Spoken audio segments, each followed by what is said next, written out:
بسم اللہ الرحمن الرحیم۔ السلام علیکم۔ 100 برائیاں مٹا دینے والا کلمہ۔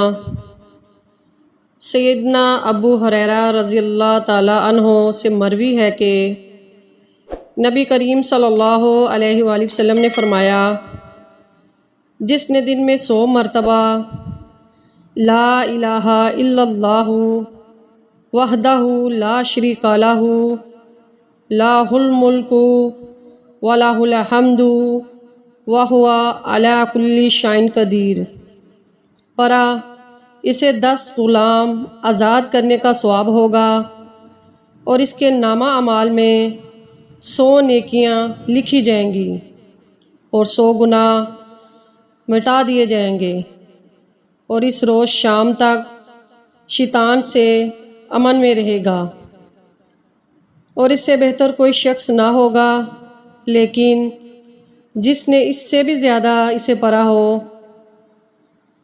اللہ تعالیٰ سے دعا ہے کہ اللہ تعالیٰ ہم سب کو پڑھنے کی توفیق عطا فرمائے۔ ہمارے چینل کو لازمی سبسکرائب کریں اور ثواب کی نیت سے اپنے فرینڈ سے ضرور شیئر کیا کریں۔ جزاک اللہ۔